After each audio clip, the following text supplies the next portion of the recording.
आज मैं पनीर टिक्का मसाला की एक ऐसी रेसिपी शेयर कर रही हूँ जो मुझे एक रेस्टोरेंट शेफ से मिली है। और मैं आपके साथ शेयर करूंगी एक ऐसी ट्रिक जिसकी वजह से ग्रेवी बनती है एक्स्ट्रा क्रीमी और बिल्कुल restaurant style. Hello everyone, welcome back to my channel. मैं हूँ लुबना। तो चलिए रेसिपी स्टार्ट करते हैं। तो सबसे पहले हम पनीर का मैरिनेट तैयार कर लेंगे। सबसे पहले हम लेंगे 2 चम्मच ऑयल, उसे हम गरम कर लेंगे। जब ऑयल गरम हो जाएगा तो इसमें 3 बड़े चम्मच हम बेसन ऐड कर देंगे। बेसन को हमें इसे अच्छे से भूनना है जब तक इसका कलर चेंज ना हो जाए। टिक्का के अच्छे से कलर के लिए हम ऐड करेंगे 1 बड़ा चम्मच कश्मीरी चिली।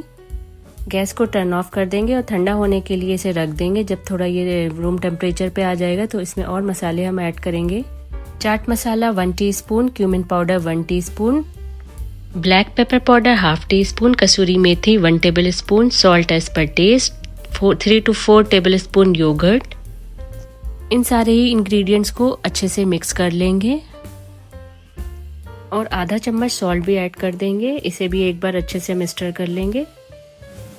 अब इस मैरिनेड में हम ऐड करेंगे शिमला मिर्च और अनियन के क्यूब्स और इसमें हम पनीर क्यूब्स भी ऐड करेंगे। पनीर हमने यहाँ पर करीब 500 ग्राम लिया है और थोड़ा सा मैरिनेट थिक है तो इसमें हम थोड़ा सा पानी ऐड कर लेंगे और सारे ही इंग्रेडिएंट्स को अच्छे से मिक्स कर लेंगे एक साथ।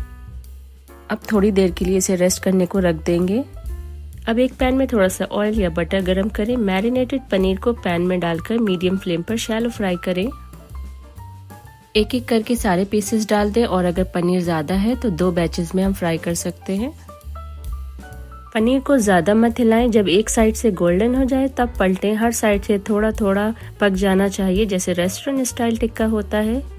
ये रेडी हो गया। अब इसे एक साइड में रख देते हैं। तो चलिए अब ग्रेवी बना लेते हैं। 2 से 3 चम्मच हम ऑयल ऐड करेंगे। अब इसमें डाल लें 2 मीडियम साइज के फाइनली चॉप्ड अनियंस। अनियन को मीडियम फ्लेम पर गोल्डन होने तक भूनें। ये देखिए प्याज अच्छे से भुन चुकी है और ये देखिए प्याज जो है भुनते भुनते बिल्कुल एक दूसरे से सेपरेट हो गई है। अब ऐड करें 2 टीस्पून जिंजर गार्लिक पेस्ट। इसे जब तक भुने जब तक इसकी रॉ स्मेल खत्म ना हो जाए। इसे भुनने में भी लगेंगे 2 से 3 मिनट और यहाँ पर भूनते भूनते लहसुन की रॉ स्मेल निकल जाएगी।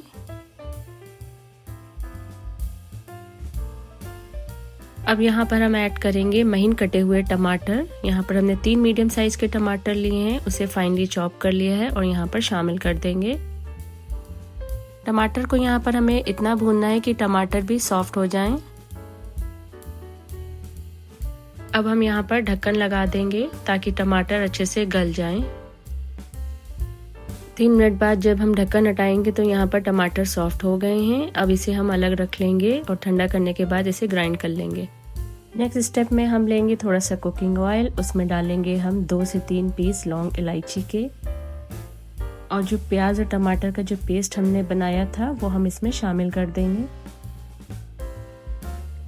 इसे हमें अच्छे से भूनना है।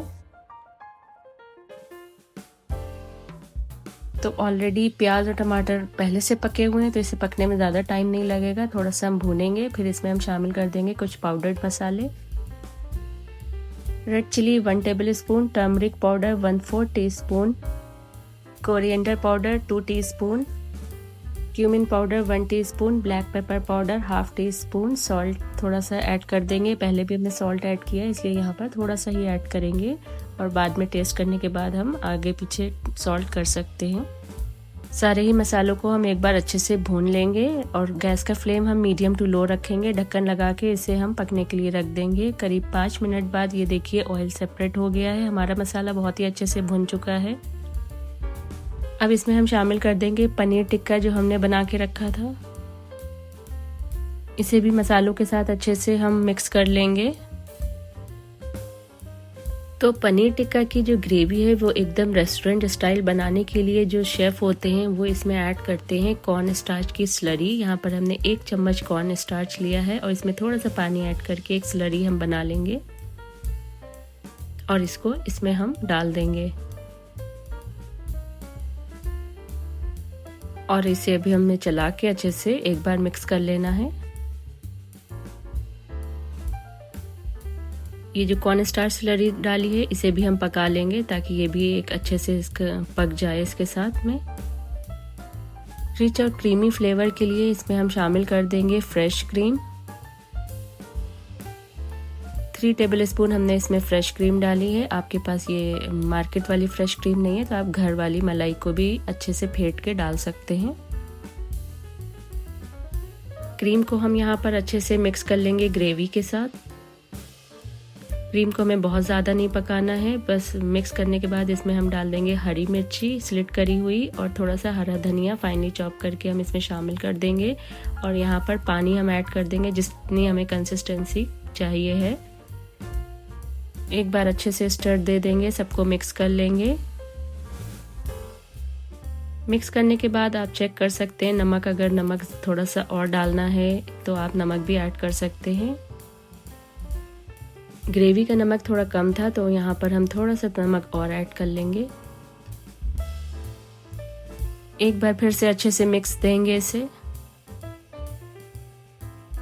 ढक्कन लगा के इसे सिर्फ 5 मिनट के लिए हम बिल्कुल लो फ्लेम पे रख देंगे ताकि इसका ऑयल सेपरेट हो जाए और सारे मसाले अच्छे से पक जाएं। ये देखिए 5 मिनट बाद ये हमारा जो टिक्का मसाला है वो रेडी हो चुका है। और ये देखिए पनीर टिक्का मसाला तैयार हो गया है। यकीन मानिए ये टेस्ट बिल्कुल रेस्टोरेंट जैसा लगेगा। ऐसे ही थिक ग्रेवी और क्रीमी ग्रेवी का टिक्का जो है बाजार में बहुत ही ज़्यादा महंगा मिलता है और ये देखिए घर में वही सेम इंग्रेडिएंट से हमने बना के तैयार कर लिया है। तो चलिए इसकी एक प्लेट में सर्विंग कर लेते हैं। इस पनीर टिक्का को आप बटर नान, बटर रोटी या ज़ीरा राइस के साथ खा सकते हैं, बहुत ही ज़्यादा ज़बरदस्त लगता है। अगर आपको ये रेसिपी पसंद आ रही है तो वीडियो को ज़रूर से लाइक करें, कमेंट करके बताएं आप किसके साथ ये डिश ट्राई करेंगे, नान या राइस के साथ। और हाँ, अगर आपने अभी तक चैनल को सब्सक्राइब नहीं किया है तो जल्दी से सब्सक्राइब करें, बेल आइकन दबाना बिल्कुल ना भूलें ताकि मेरी हर नई रेसिपी सबसे पहले आप तक पहुंच सके। मिलते हैं फिर नेक्स्ट वीडियो में, तब तक के लिए बाय।